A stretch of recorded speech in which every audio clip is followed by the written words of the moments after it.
आगे कंटिन्यू करते हैं अपना अल्टरनेटिंग करंट। जल्दी आओ।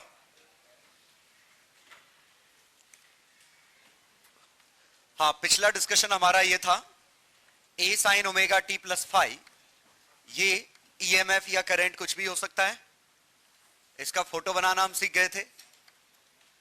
ये वाली लेंथ टाइम पीरियड टी थी, that means 2 pi by omega. ये इक्विवेलेंट एंगल फेज था, और एक जगह से दूसरी जगह जाने में जो चेंज होता था वो टाइम निकालने के लिए हम क्या करते थे, change in phase by omega. Clear? इसी का एवरेज करंट 0, आरएमएस करंट ए बाय √2। ठीक। फिर हमने देखा दो साइनसोइडल फंक्शन को ऐड करना है, एडिंग साइनसोइडल फंक्शन। तो अगर ये होता a1 साइन ओमेगा 1t, छापने की जरूरत नहीं, a2 sine omega 2t plus phi 2, तो कंबाइन करने के लिए हमने देखा एक a1 का फेजर बनाइए, एक a2 का फेजर बनाइए, ये फाई 1, ये फाई 2, ये हमारा a नेट का फेजर होगा। ठीक है? और ये a नेट का ये एंगल डेल आएगा। ठीक। और एक बार हमने इसको कंबाइंड लिख दिया, sign omega T, sorry omega 1 omega 2 must be same, तभी कंबाइन कर सकते हैं, प्लस डेल।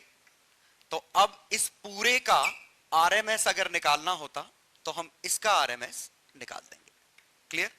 और आरएमएस इतना सीरियसली क्यों ले रहे हैं हम?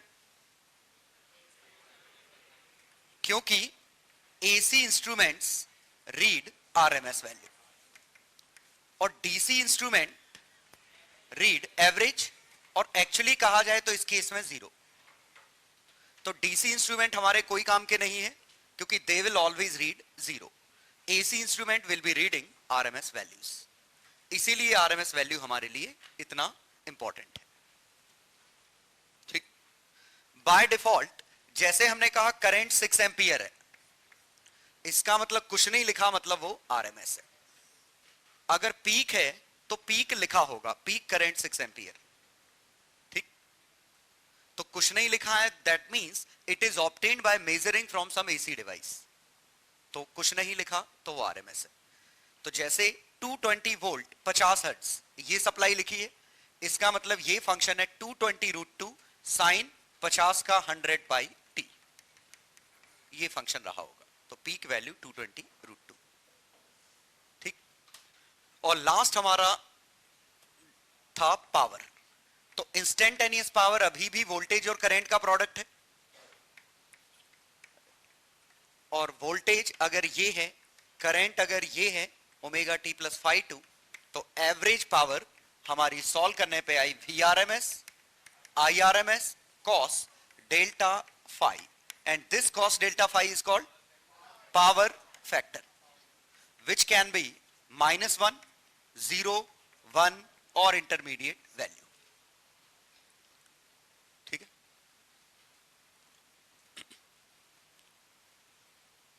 चलो तो अब आगे बढ़ते हैं। और ये पावर फैक्टर को हमने काइंड ऑफ इससे निकाला था कि ये वोल्टेज और करंट के बीच में एंगल डेल्टा फाई है, ये डेल्टा फाई है। और यहां अगर हम डॉट प्रोडक्ट से देखें VRMS IRMS का डॉट, तो IRMS के दो कंपोनेंट सोच लें, एक IRMS का साइन कंपोनेंट है, एक IRMS का कॉस कंपोनेंट है, और ये हमारा VRMS है। तो इन दोनों का डॉट लेने पे पावर आ गई, और ये हमारा इसका इसके साथ डॉट 0 आएगा, that's why this term is called wattless current. Wattless current क्या है? The component of current which is perpendicular to voltage, and this one is called effective और एपरेंट करंट।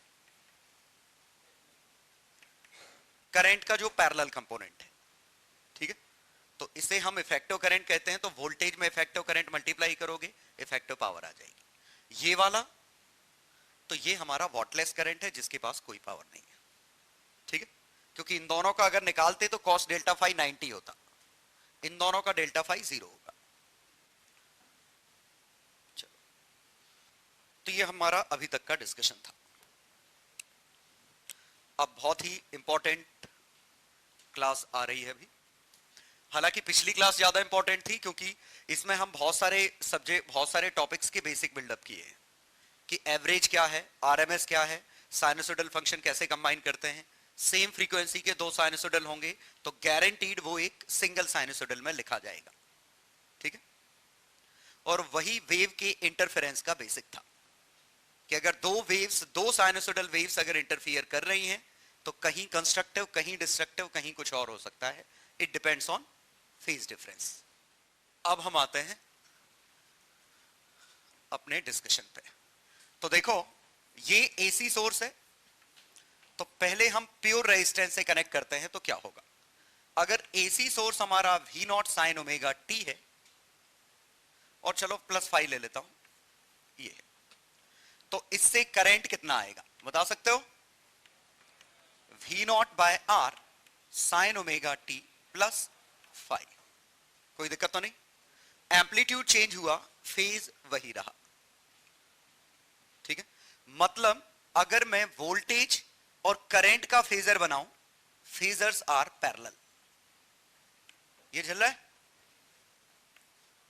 इससे पता चला कि cos delta phi power factor is 1। पक्का समझ गए?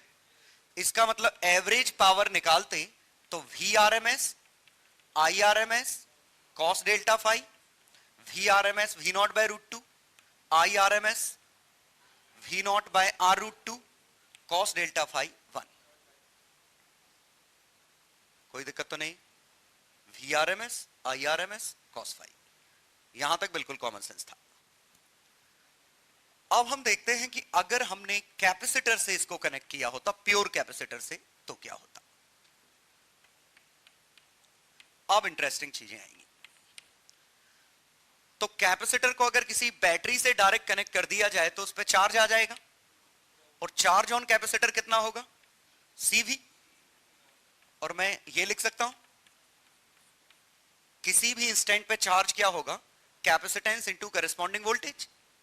रेजिस्टेंस तो है नहीं, तो हम मान सकते हैं पूरा का पूरा वोल्टेज इसके ऊपर है। यहां तक कोई दिक्कत? लेकिन वैसे हम करंट में इंटरेस्टेड हैं, तो करंट क्या होगा? dq by dt।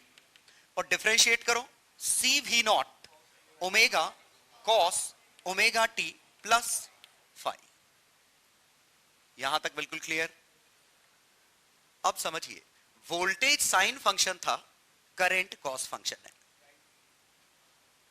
ये बात समझ में आई कि वोल्टेज साइन फंक्शन था लेकिन करंट साइन फंक्शन नहीं है, करंट कॉस फंक्शन है। इसका मतलब जब वोल्टेज मैक्सिमम है उस समय करंट 0 है, जबकि यहां ये दोनों मैच कर रहे थे, ये साइन था, ये साइन था। क्लियर? तो इसी को मैं और सुधार के लिखूं। अब देखिएगा,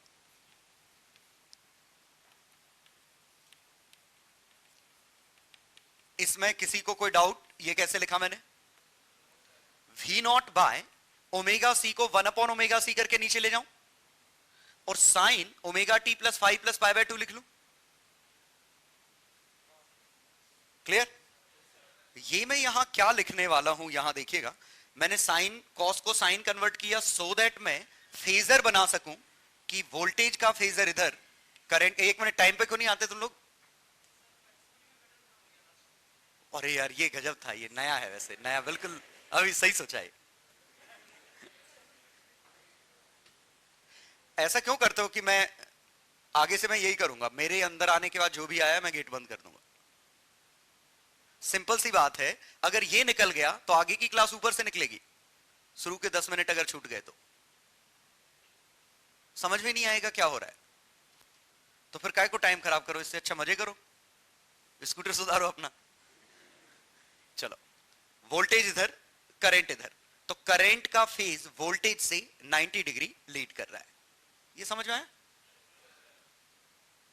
पहली चीज। दूसरी चीज इसी में कि पावर फैक्टर कितना है। Power factor cos delta phi, और ये डेल्टा फाई 90 डिग्री है, तो पावर फैक्टर कितना आया? 0। तो एवरेज पावर कितनी आ गई? 0। लॉजिकली बात सही भी है। जरा सोचिए, यहां डिसिपेट करने वाला कौन है? यहां एनर्जी डिसिपेट करने वाला कोई नहीं है। अगर कैपेसिटर चार्ज हो रहा है तो कभी डिस्चार्ज भी तो हो रहा है, समझ गए? कैपेसिटर कोई हीट डेवलप नहीं कर रहा है, स्टोर कर रहा है फिर वापस कर देता है, फिर स्टोर करता है वापस कर देता है।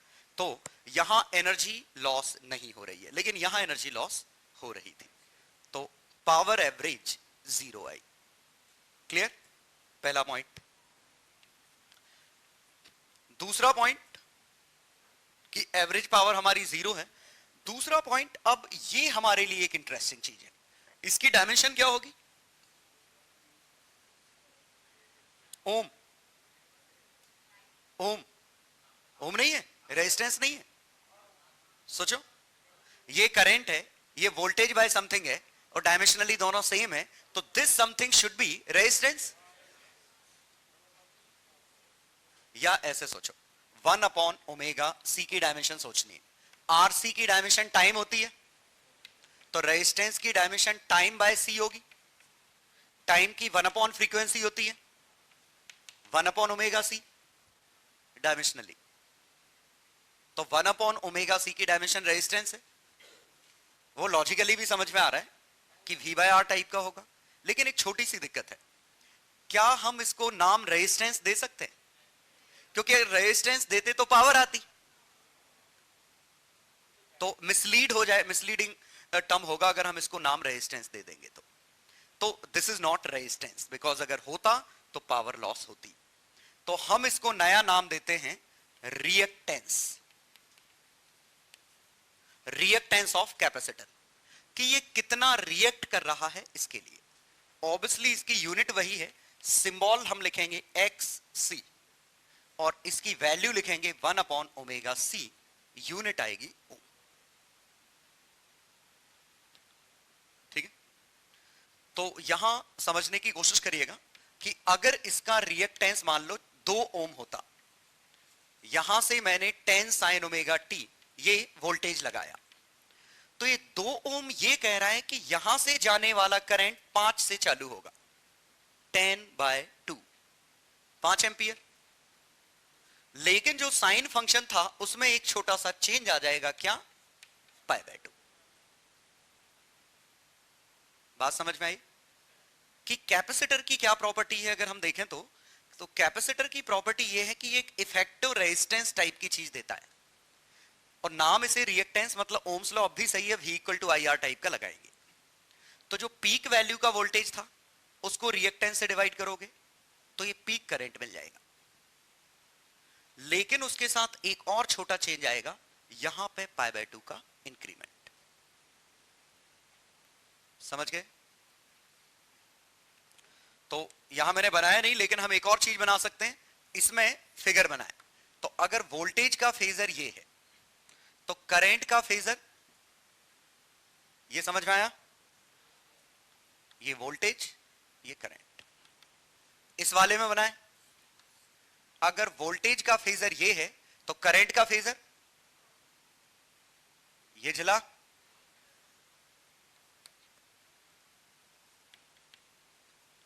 फेजर डायग्राम क्लिक कर रहे, कुछ ऐसा है ही नहीं। तो करंट का कॉस, इसका साइन, तो ये एक दूसरे में 90 डिग्री का गैप है।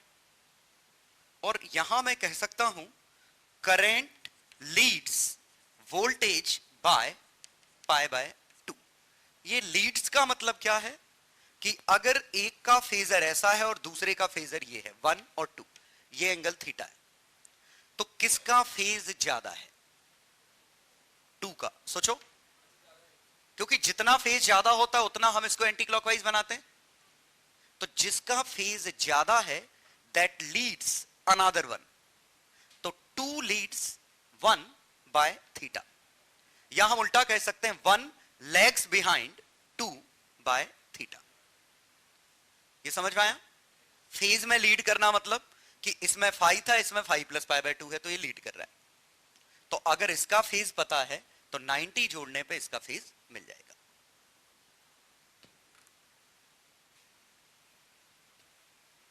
अभी तीसरा और, तो पहले हमने प्योर रेजिस्टेंस सर्किट देखा जिसमें कोई कंफ्यूजन नहीं, फेज में है, तो इसी को मैं दे आर इन फेज लिख सकता हूं, आर इन फेज। नाम समझ में आ रहा है? आर इन फेज का मतलब दोनों सेम फेज में है। यहां current Leeds voltage bye pi by 2। और तीसरा आप देखते हैं इंडक्टर में क्या होगा। बिना सॉल्व किए कुछ प्रिडिक्ट कर सकते हो पावर आवर के बारे में? पावर जीरो होगी। वंस अगेन क्यों? क्योंकि यहां कोई रेजिस्टेंस नहीं, energy half L I square है। कभी करंट ऐसा जाएगा, कभी ऐसा बनेगा तो साइनसोइडली, तो ऑन एन एवरेज उसकी भी पावर जीरो है, तो पावर फैक्टर तो उसका भी 1 आएगा, जीरो आएगा सॉरी। लेकिन चूंकि वो कैपेसिटर तो है नहीं और पावर फैक्टर जीरो लाने का एक ही केस है, तो बता सकते हो क्या होगा? अभी हमने एक्सप्रेशन नहीं निकाला कि इसमें यहां क्या होगा, यहां क्या होगा। पहले वाले में फेजर कैसे बनेंगे? नहीं, एलसी तो बनेगा, फेजर कैसा बनेगा? परपेंडिकुलर बनेंगे। और परपेंडिकुलर ये केस नहीं हो सकता क्योंकि ये तो कैपेसिटर का केस है। तो एक ही केस हो सकता है कि वोल्टेज इधर, करंट इधर। नहीं आया समझ में? सोचो, हम डिराइव भी करेंगे, लेकिन मैं सिर्फ ये कहना चाह रहा हूं कि हमें पता है इसकी भी पावर जीरो, उसकी भी पावर जीरो, तो इसमें वोल्टेज और करंट परपेंडिकुलर है, वहां भी परपेंडिकुलर है। और दूसरा परपेंडिकुलर का केस वही था, अभी आई ऊपर बनाया, अब आई नीचे बनाओ। ठीक है, चलो तो लिखते हैं। तो इसमें हम क्या करते थे कि यहां एक इंडक्टर बनाते थे अपोज करता हुआ L D I by D T. तो L D I by D T की value V naught sine omega T plus five. लेकिन इस बार करंट निकालने के लिए इंटीग्रेट करना पड़ेगा, तो एल से डिवाइड करो और इंटीग्रेट करो। तो D I by D T अगले स्टेप में करता हूं, V naught by L sine omega T plus five. तो करंट की value V naught by omega L, derivative में मल्टीप्लाई होता है तो इंटीग्रेशन में डिवाइड होता है, और साइन की जगह माइनस कॉस, और माइनस कॉस को सुधारें तो क्या बनेगा? या तो उधर 3 पाई बाय 2 लिखो या माइनस पाई बाय 2 लिखो, एक ही बात है।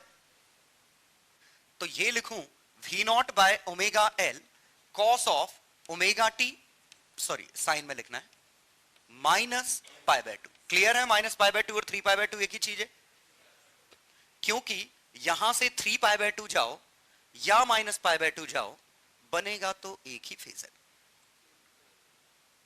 क्लियर? तो पहले ये चीज समझ में आई, उसमें ओमेगा मल्टीप्लाई हो रहा था, इसमें डिवाइड हो रहा है। और इसमें अच्छी बात है उसी फॉर्म में ऑलरेडी है, इसमें हमें 1 अपॉन करके जबरदस्ती लाना पड़ रहा था, इसमें ये ऑलरेडी वैसे ही कुछ फॉर्म है। तो अब देखो, पहली चीज वोल्टेज और करंट का फेजर। क्लियर? तो इस बार voltage leads current by pi by 2। दूसरा power factor cos delta phi is 0, average power 0। और अगर हम इनके फोटो बनाएं तो फोटो बनेंगे, ये वोल्टेज का है, ये समझ में आया? करंट का, ये साइन थीटा है तो ये माइनस कॉस थीटा है, ये साइन थीटा है तो ये कॉस थीटा है, ये साइन थीटा है तो ये साइन थीटा ही है। आखिरकार समझ गए? और रिएक्टेंस डिफाइन कर सकते हैं अब हम, रिएक्टेंस। और ये समझ में आया? फिर से नाम रिएक्टेंस दे रहे हैं। क्लियर? और symbol x L omega L, यहां एक्सी था वहां एक्स एल है।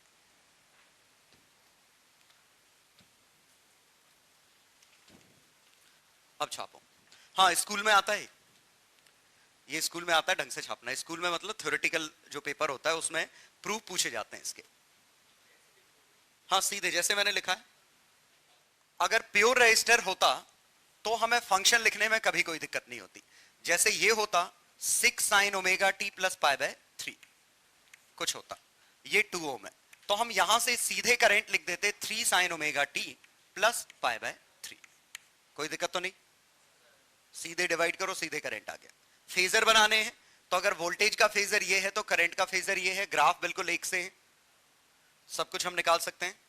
Power factor cos delta phi की वैल्यू 1 है और एवरेज पावर VRMS ये फॉर्मूला याद रखना पड़ेगा, इनटू cos फाई। ठीक।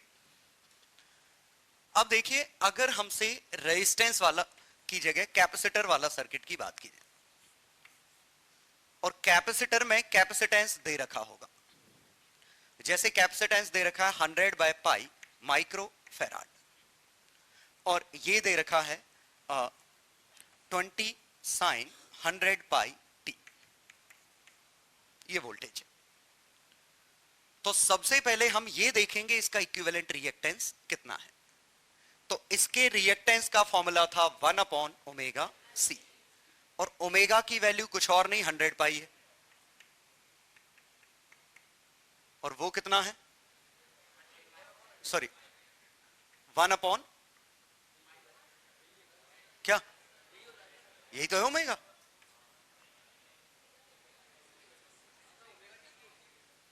क्या, हाँ तो यही तो है ओमेगा, पता नहीं क्या क्या, ओमेगा 100 पाई है, और कैपेसिटर का रिएक्टेंस 100 अपॉन पाई, लेकिन माइक्रो तो 10 पे -6, और ये बना 10 पे 6 बाय 10 पे 4, आंसर आया 100, और यूनिट क्या है, ओम। यहां तक क्लियर। तो पहले हमने रिएक्टेंस ढूंढ लिया, रिएक्टेंस आया 100 ओम। तो अब हम देखें, तो यहां ये 100 ओम है, तो इसके हिसाब से ओम्स लॉ के हिसाब से वोल्टेज का पीक वैल्यू 20 है, तो 20 बाय 100 करंट निकालना है, तो करंट कितना आएगा, 0.2। क्लियर।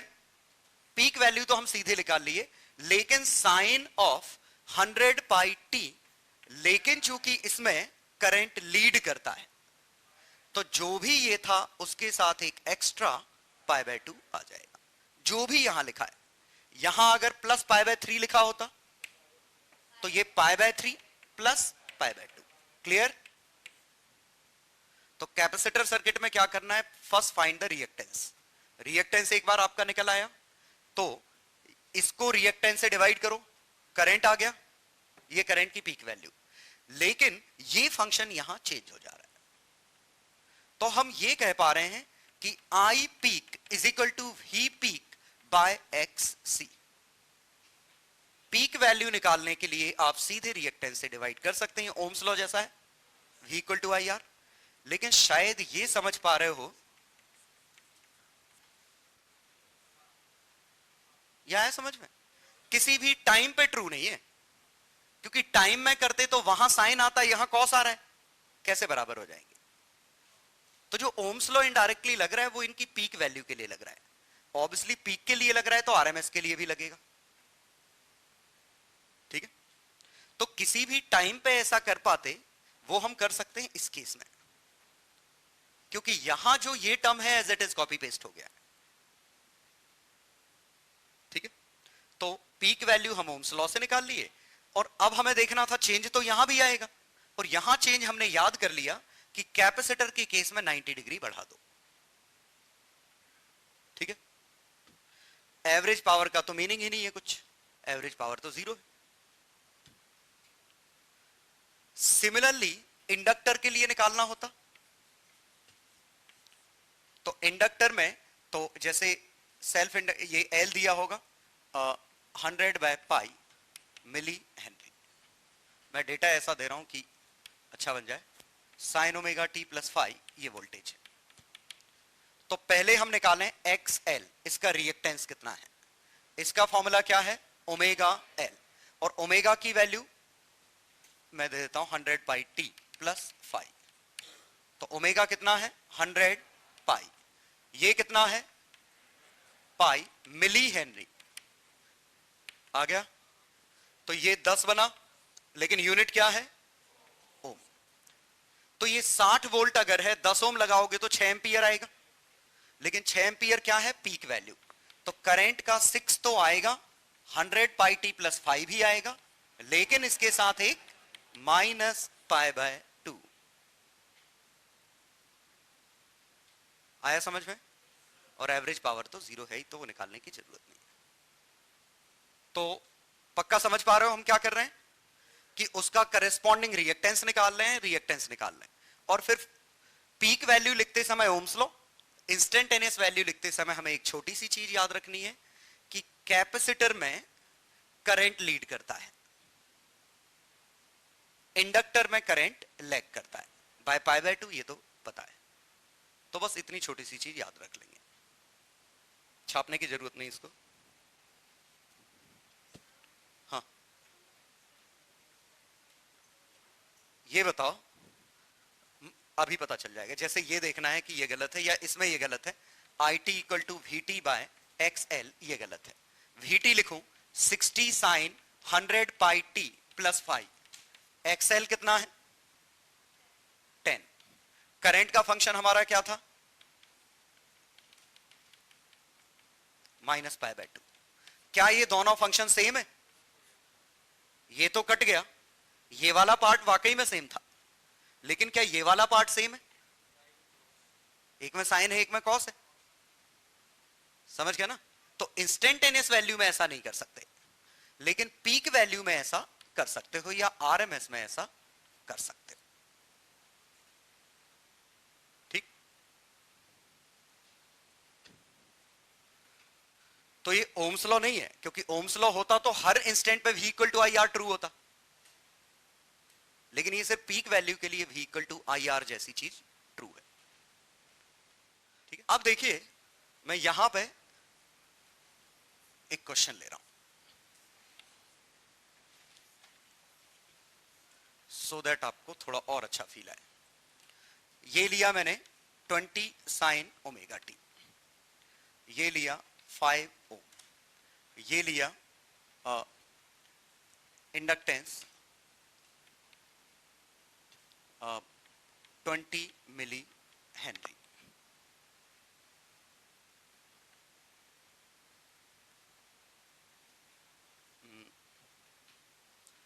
कितना ले लूं 200 टी। ये फंक्शन है कि ये वोल्टेज का फंक्शन गिवन है, ये इस तरह। अब हमें निकालना होता है इसमें find current at time T through resistance, through inductor, और दूसरा नेट करंट, तीसरा पावर फैक्टर, और चौथा एवरेज पावर। अच्छे से देखिएगा, ये 20 साइन 200 टी ये वोल्टेज है, और पैरेलल में कनेक्ट होने का मतलब क्या है कि जो वोल्टेज इस पे है वही वोल्टेज इस पे है। ये समझ में आया? वोल्टेज का फेजर दोनों के लिए एक सा है। इंस्टेंटेनियस वोल्टेज जो कैपेसिटर जो इंडक्टर पे है वही रेजिस्टर पे। यहां ठीक है? अब हमें करंट निकालना है, तो करंट निकालना है तो हम उसका रिएक्टेंस लिख लें। ठीक है, कितना आएगा उसका रिएक्टेंस?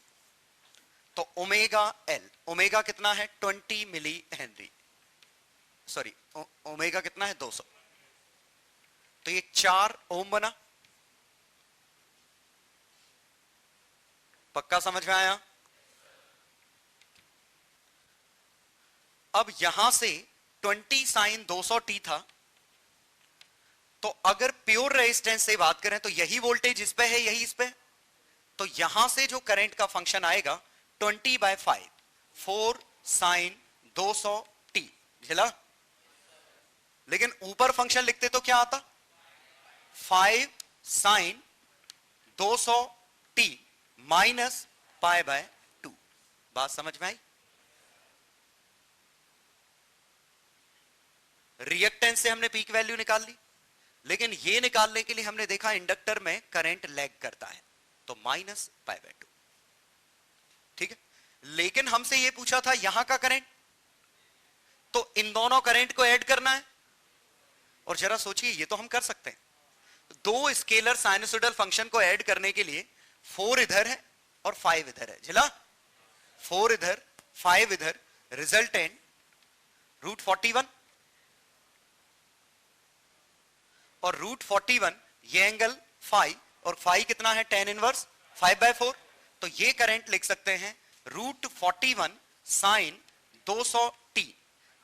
इससे ये 4 का फेजर था, उससे नीचे है कितना माइनस tan इनवर्स 5/4। ये समझ में आया? तो नेट करंट का एक्सप्रेशन हमने लिख दिया। आ रहा है समझ में? अब जरा सोचिए कि इसके बाद हमें नेट वोल्टेज पता है। नेट वोल्टेज क्या था? ये 20। नेट करंट कितना है? √41। ऑब्वियसली ये पीक वैल्यूज हैं, क्लियर? वोल्टेज की पीक वैल्यू 20 है, इसकी पीक वैल्यू √41 है। इनके बीच में एंगल कितना है? tan inverse 5/4। तो मैं इससे पावर फैक्टर निकाल सकता हूं, क्योंकि मुझे नेट वोल्टेज पता है, नेट करंट पता है, इनके बीच का एंगल ही पावर फैक्टर है। तो पावर फैक्टर कुछ और नहीं, cos ऑफ tan इनवर्स 5/4, 4/√41 आया? मिल गया पावर फैक्टर? मिल गया। Average power VRMS IRMS cos phi, VRMS 20/√2, IRMS √41/√2,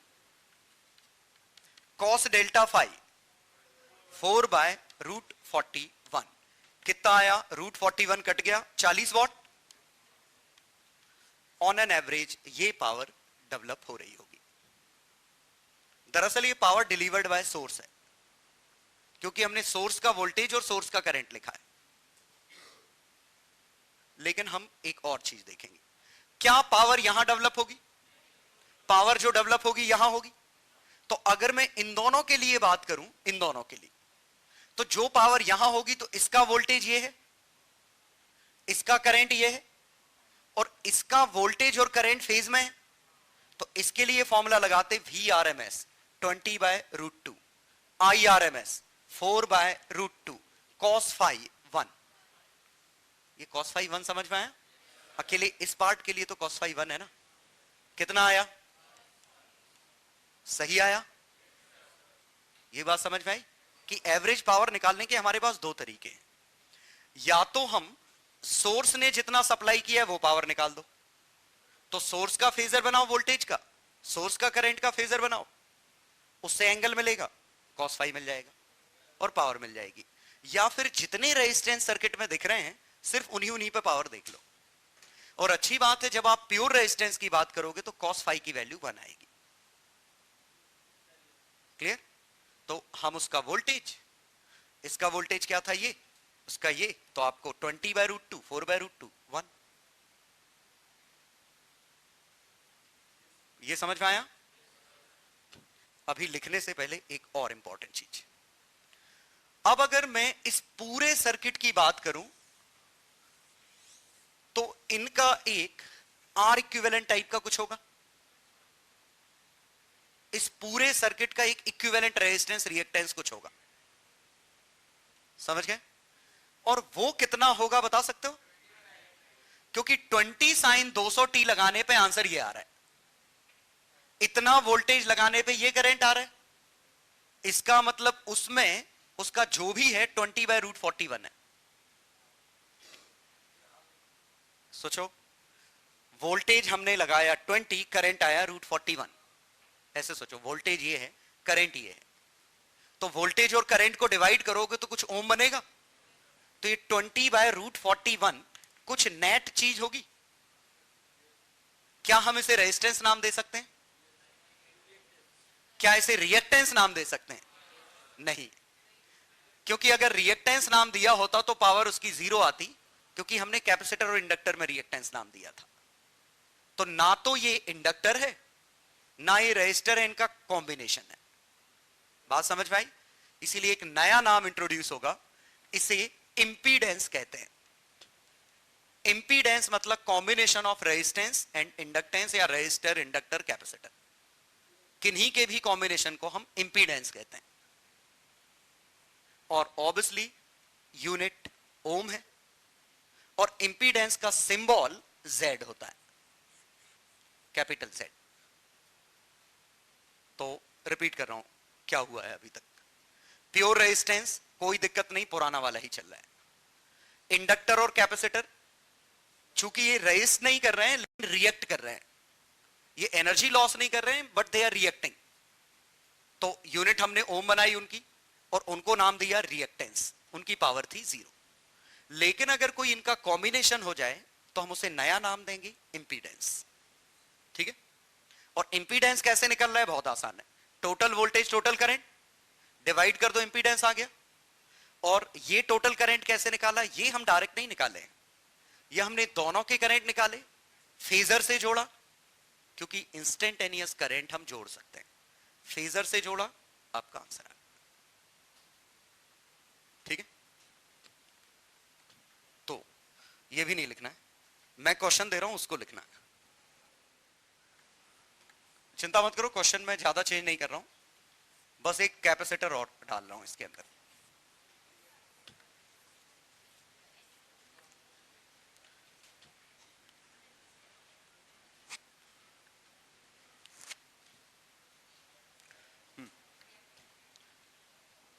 चलो इसमें क्या लेता हूं, 20 sign 100 pi T.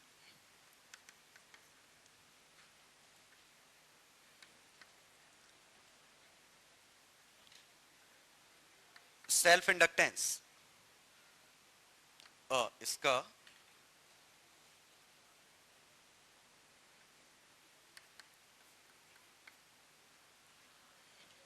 50 by pi Henry, capacitance 1000 by pi, 1000 by pi micro farad, 10 2 5। ठीक है, ये है। अब इसमें क्वेश्चन पहला, find XL XC.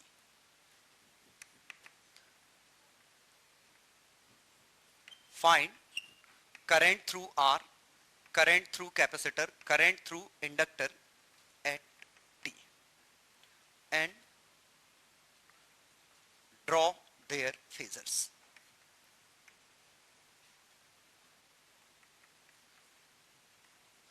current through battery. Fourth one, find power factor and hence average power.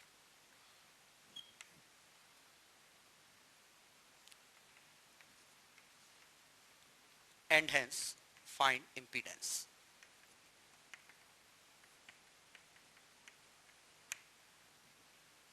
Find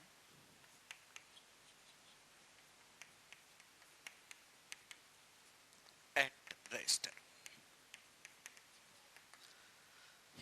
तो शायद अब आपको इस ऑर्डर से करोगे आपको पूरा समझ में आ जाएगा। क्वेश्चन में ही थ्योरी है, एक्सएल एक्सी निकालो, सबसे करंट निकालो instantaneous current and draw their phasors.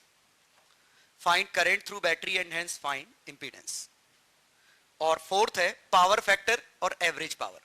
और फिफ्थ है पावर डिसिपेटेड एट रेजिस्टर। ठीक है ना, यहां इंडक्टेंस में 50 बाय पाई मिली हेनरी कर लो सो दैट सभी का ऑर्डर एक सा आ जाए। क्वेश्चन 7, चलो देखो क्वेश्चन 7 में फ्रीक्वेंसी 50 हर्ट्ज, ओमेगा 100 पाई, एक्स सी 1 अपॉन ओमेगा सी 100 पाई और कैपेसिटेंस है 10 माइक्रो, तो 10 पे 6 1000 बाय पाई। तो अब I R M S is equal to V R M S by X C.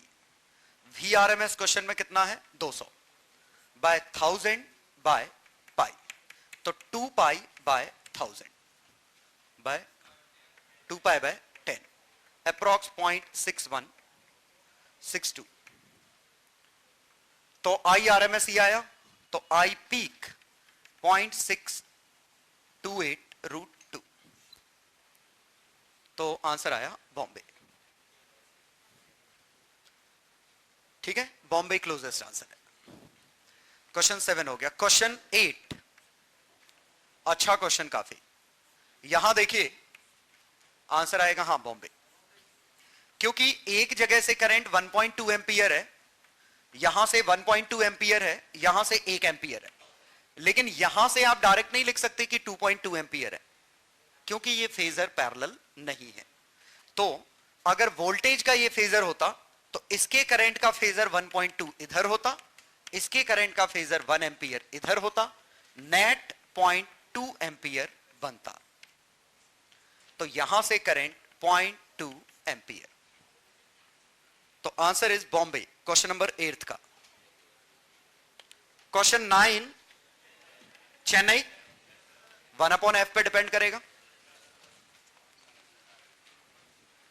Question number 10 का अलग अलग पे अलग अलग आंसर आएगा। ओमेगा की वैल्यू 100 है तो ये 5 ओम 2 वाला आएगा। 100 5 20। आगरा, आप देखें बॉम्बे ओमेगा की वैल्यू अगर 500 है तो 4 एम्पियर। बॉम्बे भी सही है ना? चेन्नई भी सही है, फिर तो चेन्नई भी सही है, दिल्ली गलत है। एबीसी तीनों सही है। ठीक है, ये पीक करंट है लेकिन, है ना? चलो 11 रिएक्टेंस आगरा बॉम्बे, 110 को इससे डिवाइड कर दो 0.25। 12 का inductor reactance proportional to frequency बॉम्बे। ऑप्शन था नहीं इसलिए, अदरवाइज आरएमएस लेना चाहिए था कहते से। चलो अब देखिए, तो हमने देखा रेजिस्टेंस एक्सएल एक्सी कॉम्बिनेशन, जिसे हमने नाम Z दिया। तो अगर सभी को मैं नाम कॉम्बिनेशन Z दे देता हूं, मतलब इंडक्टर कैपेसिटर Z रार सबको मैंने नाम Z दे दिया, तो Z इक्विवेलेंट वैल्यू होगी। तो हम ये कह सकते हैं कि V peak upon I peak equal to Z, V RMS upon I RMS equal to Z। लेकिन VT IT it may not be true. Pure resistance के लिए ट्रू है, बाकी सबके लिए गलत है। ये वाला true for pure resistor only. मैं यहां क्या कहना चाह रहा हूं कि जैसे आपको पता है कि ये यहां से आपने एसी सोर्स लगाया 20 वोल्ट का, ये 5 ओम होता, तो आप कह सकते हो 4 एम्पियर करंट आएगा। 5 ओम 20 वोल्ट 4 एम्पियर, ये बिल्कुल सही है। लेकिन ये 4 एम्पियर हमें नहीं पता कि ये 4 एम्पियर इसके फेज में है कि नहीं। ये समझ गए? अगर ये साइन ओमेगा टी है तो ये साइन ओमेगा टी भी हो सकता है, sine omega T plus π/2 minus π/2 या प्लस सम, बीच का कोई एंगल। क्लियर? तो ये हमें पीक वैल्यू पता चली कि पीक 20 है तो पीक 4 है, आरएमएस 20 है, आरएमएस 4 है। और यही वजह है कि अकेले में हमें फर्क नहीं पड़ेगा। लेकिन आप सोचिए, ये कोई 5 ओम होता, ये कोई 5 ओम होता, यहां से अगर ये 20 वोल्ट होता तो हमने कहा इसमें 4 एम्पियर, इसमें 4 एम्पियर, लेकिन हम नहीं कह सकते ये 8 एम्पियर। बात आई समझ में? क्योंकि जब आप इन दोनों को जोड़ोगे तब आरएमएस वैल्यूज डायरेक्टली ऐड नहीं होती, पीक वैल्यू डायरेक्टली ऐड नहीं होती, इंस्टेंटेनियस वैल्यू ऐड होती। और इंस्टेंटेनियस वैल्यू ऐड करने का तरीका क्या है? फेजर्स। और फेजर के लिए आपको एंगल चाहिए, तो जरूरी थोड़ी ये दोनों सेम एंगल हो। तो जुड़ भी सकते हैं, कट भी सकते हैं, हो सकता है स्क्वायर करके जुड़े, कैसे भी हो सकता है। तो अगर आपको ये चाहिए तो आपको एक्चुअली इन दोनों की डायरेक्शन चाहिए। डायरेक्शन मतलब फेजर वाली डायरेक्शन। बात समझ में आई? तो जब तक आप सिंगल निकाल रहे हो तो हमें फर्क नहीं पड़ता कि वो फेज एंगल लीड कर रहा है, लैग कर रहा है, बाढ़ में जाए, कुछ भी हो, आंसर ही आएगा। लेकिन जब आप दो चीजों को ऐड करने वाले होगे तब आपको देखना पड़ेगा कि ये क्या है, या पावर निकालनी हो तब भी देखना पड़ेगा। वजह कि ये 5 ओम रेजिस्टर हो, इंडक्टर हो, कैपेसिटर हो, तो इंडक्टर कैपेसिटर में पावर 0 आएगी, रेजिस्टेंस वाले केस में पावर आएगी। क्लियर? तो आपको एक्चुअल फेज की जरूरत तब पड़ेगी। तो इसी के लिए हम यहां ये कह रहे हैं कि ये इंडक्टर था, रेजिस्टर था, कैपेसिटर था। ये 2 ओम, 3 ओम, 4 ओम, ये 12 वोल्ट। अब देखिए, अगर मैंने एक एमीटर यहां लगाया, एक एमीटर यहां लगाया, एक एमीटर यहां लगाया, तो बताओ यहां से सबसे ऊपर वाली ब्रांच से करंट कितना जाएगा? 3 एंपियर। इस वाली ब्रांच से 4 एंपियर, ऊपर वाली ब्रांच से। तो this ammeter will read 6 ampere, this will read 4 ampere, this will read 3 ampere. लेकिन अगर कोई एमीटर यहां लगाया होता तो आप नहीं कह सकते कि ये 13 एंपियर आएगा। ये समझ में आया? ये कैसे निकालेंगे हम? तो इन तीनों में क्या चीज सेम है? वोल्टेज। तो अगर ये वोल्टेज का फेजर है तो इसका 4 एंपियर का फेजर कहां है? इधर। इसके 6 एंपियर का फेजर नीचे, इसके 3 एंपियर का फेजर ऊपर। तो कंबाइंड फेजर 4 और 3 कितना आया? 5 एंपियर। तो इसकी रीडिंग कितनी हो गई? 5 एंपियर। बात समझ में आई? पक्का? अब हमसे पूछा होता, बताओ इधर एक एमीटर लगाया होता तो उसकी रीडिंग क्या होती? तो इसकी रीडिंग इन दो का समेशन होती। इन दो का समेशन मतलब 6 एंपियर इधर, 4 एंपियर इधर, रिजल्टेंट समझ गए? 36 और 16 52। आया समझ में? यहां आंसर √52 आएगा। तो यहां डायरेक्ट किरचॉफ्स लॉ नहीं लग रहा है। क्यों? क्योंकि ये आरएमएस वैल्यूज है, इंस्टेंटेनियस वैल्यूज में किरचॉफ्स लॉ लगेगा। तो अगर इनसे आपको ये वैल्यू निकालनी है तो you will have to make phasors. बात समझ में आई?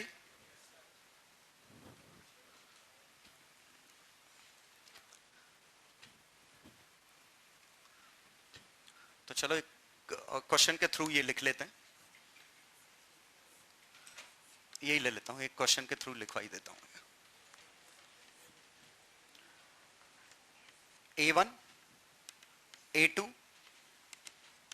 A3, 2 ओम, 3 ओम, 4 ओम। अब अगर मैं लिखूं A1 reads 6 ampere, fine. Reading of A2 and A3।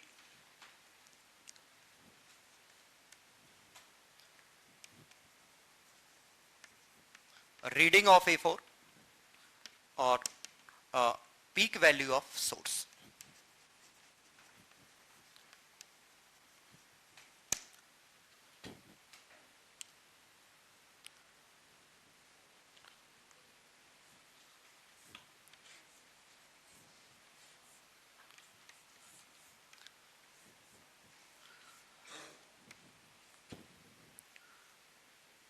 A1 6 ampere है। और एक इंपॉर्टेंट चीज इसमें यह है, दरअसल एरोज मीनिंगलेस है। रियलिटी यह है कि एरो का कोई मतलब नहीं था, क्योंकि ऐसा तो अगर एरो का मतलब होता तो हम जैसे ये 6 एंपियर होता, ये 3 एंपियर होता, तो हम यहां 9 एंपियर लिख पाते। और दूसरा है तो अल्टरनेटिंग ही, हमें पता ही नहीं इधर है कि इधर है। तो दरअसल वो एरोज तो हम ऐसे ही बना देते हैं कि समझ में आए कि हम किस ब्रांच के करंट की बात कर रहे हैं। क्लियर?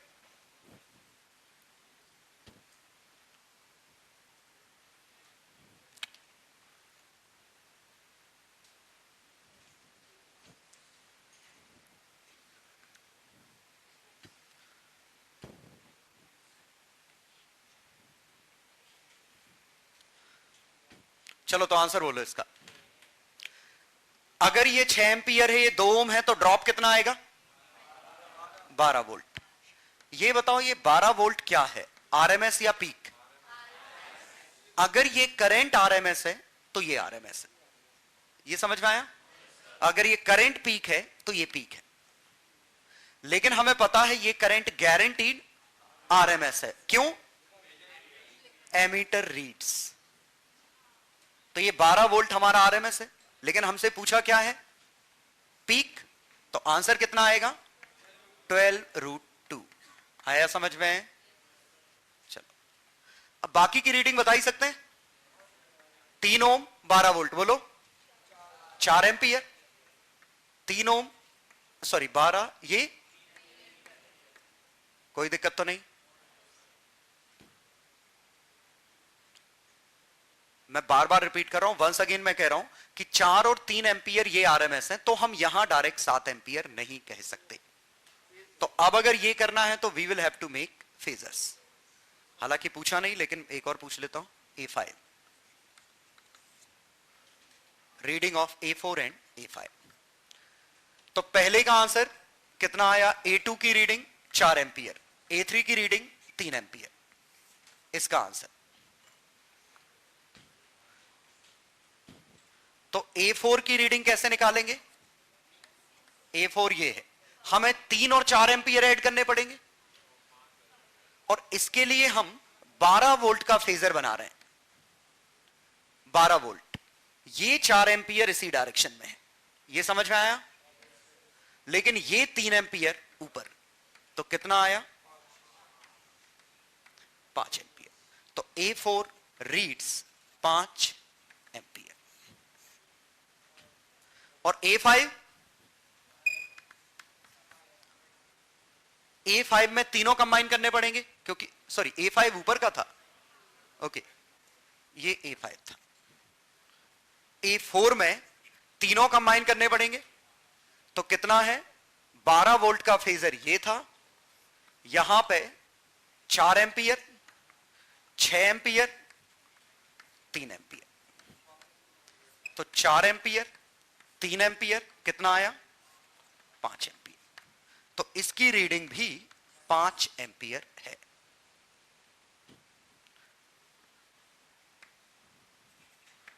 तो समझ में आ गया होगा, किरचॉफ्स लॉ वैसे ही अपेरेंटली गलत लग रहा है कि अगर एरो बनाते तो 5 अंदर आया, 5 यहां निकल गया और 6 इधर निकल गया। ठीक है? तो गड़बड़ क्या है कि जरूरी थोड़ी एक साथ ये वैल्यूज आएंगी, वो तो उनकी मैक्सिमम या आरएमएस वैल्यूज है।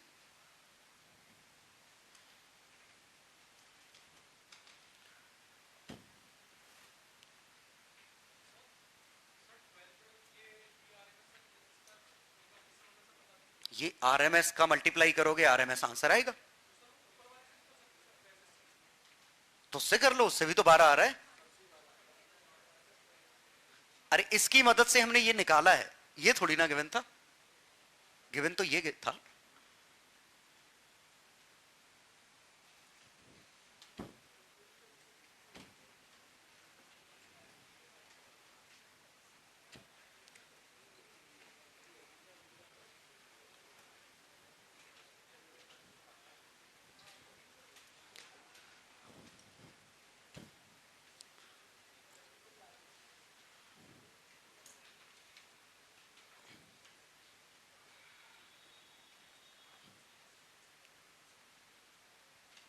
इसी में पावर निकालनी होती तो इस बार अब हमारे पास यही ऑप्शन है, ये वाला। तो पावर एट रेजिस्टेंस निकालने, तो VRMS IRMS cos फाई, तो VRMS 12 वोल्ट, ये समझ में आया? IRMS 6 ampere, cos phi 1। Already ये RMS थे, और अगर आप रेजिस्टर ले रहे हो तो cos फाई 1 लो, और वोल्टेज क्या होगा फिर? जो रेजिस्टेंस के अक्रॉस आएगा। ये इंडक्टेंस का लिया है, ओके, बिल्कुल बिल्कुल, ये 4 आएगा 48। हाँ बिल्कुल सही है, मुझे इसका लेना था।